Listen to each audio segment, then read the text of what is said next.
Wakati naingia moja kwa moja kuichagua biashara hii kuwa sehemu ya maisha yangu, mimi sikuwaza kwamba ni biashara ambayo naifanya mwaka mmoja alafu baada ya mwaka tena nafanya biashara nyingine. Niliona kuihudumia Afrika, lakini wakati huo nilikuwa sielewi na ihudumiaje, ila nilikuwa naona kwamba na uwezo wa kutengeneza kitu ambacho kinaweza kikaihudumia Afrika, naweza nikaihudumia dunia. Sikuiona Mwanza peke yake wala sikuiona Tanzania peke yake. Hapo ndio lilipokuja wazo la kutengeneza jina la biashara. Nikawa nimepata jina moja ambalo ni The Point of Culture.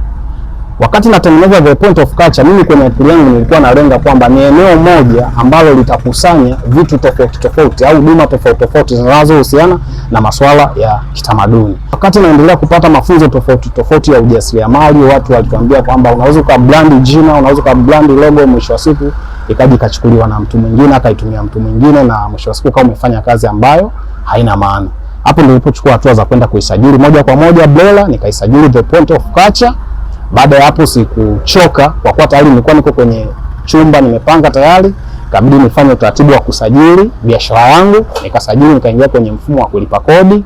Baada ya hapo nilikuwa nafanya kazi kwa kushirikiana na watu tofauti tofauti, lakini nikaona na kila sababu ya kuweza kutafuta wasaidizi ambao hata kesho nikisafiri ofisi yangu itaendelea kufanya kazi, hata kesho kutwa nikiwasipo naumwa, lakini ofisi ipo wazi, naendelea kuhudumia watu. Kwa hiyo moja ya maono ambayo ninayo na ndoto nilionayo kubwa ni kuhakikisha brand yangu au chapa yangu inaweza kuhudumia ndani ya Afrika na nje ya Afrika. Lakini kuhudumia Afrika au kuhudumia ndani ya Afrika, hata Mwanza au Tanzania, sio vyepesi, kwa sababu unahitaji uwe na nyenzo za uzalishaji, unahitaji uwe na rasilimali watu, unahitaji uwe na rasilimali fedha, kwa sababu kama utakuwa na watu pia wanahitaji kula, wanahitaji kulipwa ili na wao waweze kuendesha maisha yao. Lakini pia kazi za mikono hazikamilishi kwa mikono peke yake. At least uwe na mashine za uchakataji wa malighafi. Unaweza kama malighafi zinapatikana kwenye mazingira yako. Mfano, umepata vipisi vya mbao. Vile vipisi vya mbao au yale mabaki ya miti, utatengeneza vipi uweze kupata glasi? Utaziandaa vipi ili uweze kupata bakuli? Na si bakuli tu, hiyo ni bakuli ambayo ina uwezo wa kumshawishi mtu kutoa fedha yake. Hiyo ni glasi ambayo itamshawishi mtu kutoa fedha yake.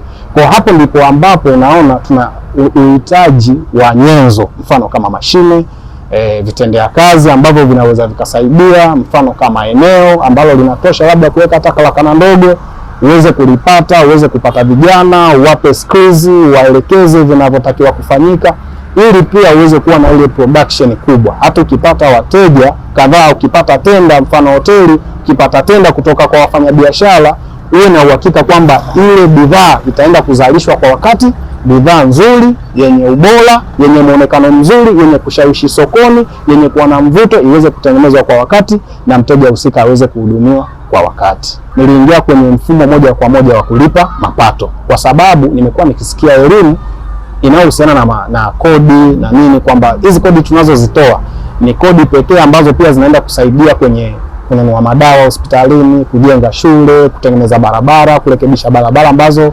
zimeharibika. Kwa kwangu mimi nilisema ni kipaumbele kijana kama mimi pia sehemu yangu ndogo ya kazi nayoifanya ikiweza kwenda kuchangia mchango, japokuwa ni kidogo, lakini mimi miongoni mwa watu wanaochangia ili kuweza kutoa mapato, kutekeleza kodi bila kushurutishwa. Na hata ukiangalia huko ofisini kwangu tayari na leseni, nimeshalipia leseni ya mwaka huu, nimeshalipia service levy, lakini kuna kodi zingine kama za ulinzi na kadhalika ninazitekeleza ili kuweza kupata uhuru na amani ya kufanya kazi zangu bila kupata buguza za hapa na pale. Ushauri wangu kwa vijana wenzangu na Watanzania wenzangu, mimi nafikiri cha kwanza wanatakiwa wakae chini wajitafakari.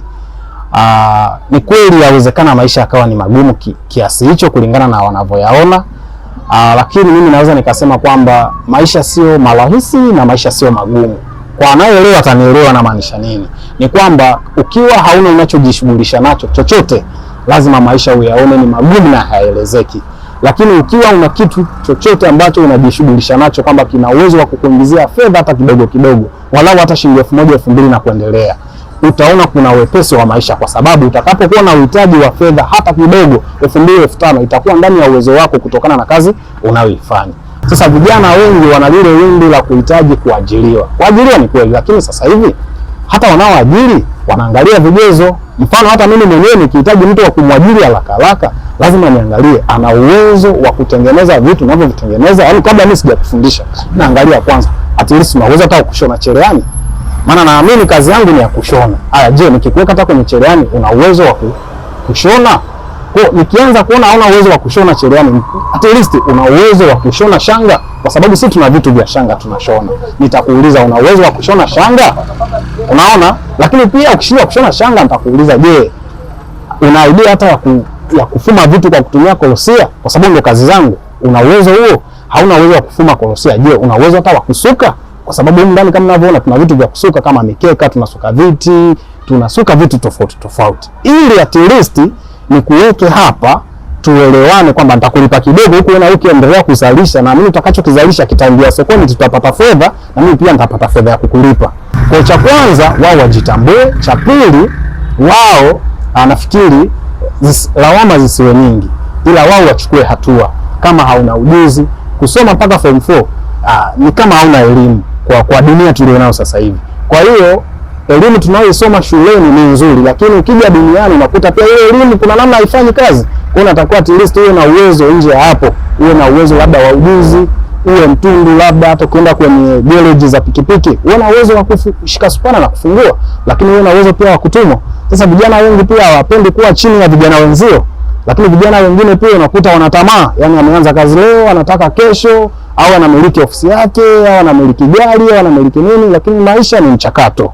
Kwa hiyo rai yangu kwa vijana wenzangu, cha kwanza wawe na hali ya uvumilivu, cha pili kabla hata wajaanza kutafuta kazi wao watafute ujuzi wa namna yoyote. Hiyo ni kwa kujitolea, hiyo ni kwa kujichanga kidogo walichonacho, watafute ujuzi katika eneo lolote ambalo naona yeye anaweza. Dunia inahitaji vijana wengi sana, na dunia inahitaji watu ambao sasa hivi at least wana ujuzi. Masuala ya lugha na vingine vitafuata, lakini cha kwanza ujuzi. Ukiwa na ujuzi wako, kuna mtu yuko tayari kukugaramikia kwenda kukusomesha ili uweze kumaster lugha, ili yeye akutumie kwenye ule ujuzi ulionao, ili pia wewe unufaike na ujuzi ulionao. Tanzania ni ya kwetu, Tanzania itapendwa na sisi. Tuipende Tanzania, tuijenge Tanzania yetu.